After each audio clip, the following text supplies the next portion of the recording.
But there was a woman. I think she was 37 or 47 at the time. It was 1999. Okay, she was an avid skydiver. Been multiple times. Like when I say multiple times, not three, four, five times. She had been over 30 times at this point. I think this was her 36th jump. She was jumping out in North Carolina. Her name was Joan Murray, and she had a near-death experience. Okay, 14,500 feet. That's an experienced diver. Most divers are 10,000 feet, right? So that's an experienced diver to go up to that height. Guess what? She's, you know, coming down. She's enjoying the flight. The adrenaline is pumping through her veins. Everything's going like intense, right? I've never done it. I've been on a roller coaster that goes really fast, and I feel the adrenaline in me when I do that.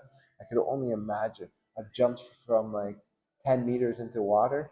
I can only imagine what it'd be like from 14,500 feet. She's probably gonna free fall for 9,000 feet or something. I don't know. What do they pull shoot at? 4,000, 5,000 feet? Um, but she pulls the first chute, goes up. It fails. No problem. Guess what? That's why we got a backup chute. Pulls the second chute, which goes up, fails. So she's just spinning out of control, and she's going like coming crashing down to the ground, over 80 miles per hour. Okay, have you ever been in a car accident on the highway?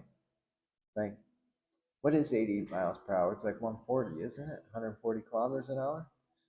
Typically, we drive about 60 miles per hour, 100 to 110 kilometers an hour.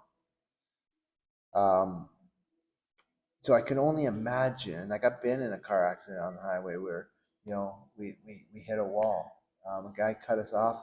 My wife lost control and hit the side guardrail and then shot across into a wall and hit the wall dead on. And the impact, I remember that impact.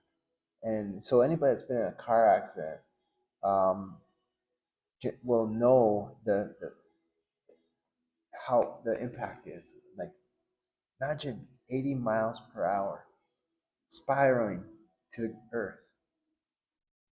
And when you hit it, like when you're in a car accident, like I don't know, the newer cars, our car had crumple zone impact. So literally, it was like a car and it just condensed all around the cabin. So it kind of softened the blow, right? And then you have the airbags go off that soften the blow here. So you don't feel the full impact. You still feel it, and the next day you're sore.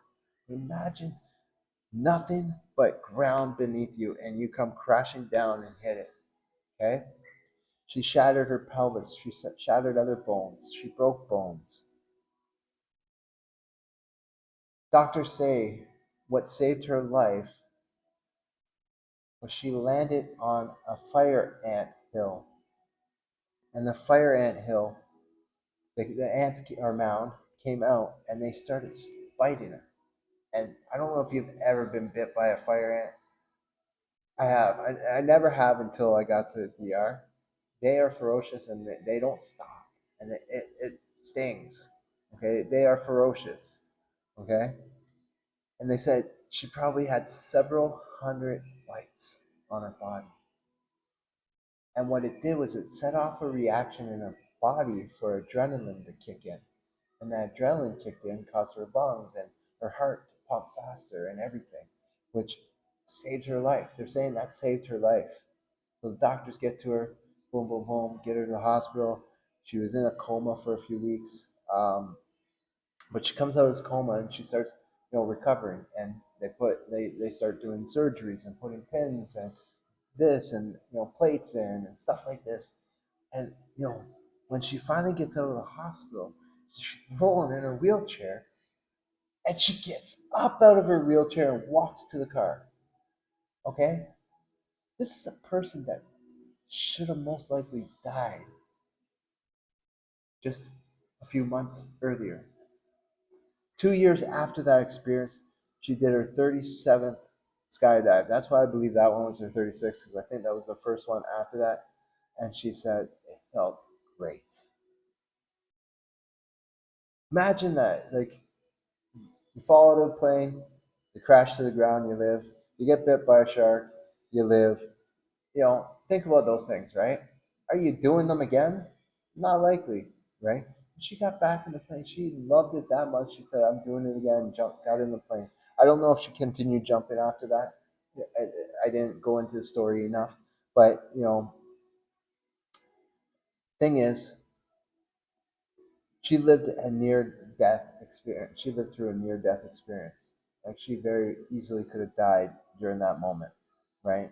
And the Bible says our days are not like we don't have unlimited days. We don't know the time or day. Tomorrow is not promised, the Bible says, right? So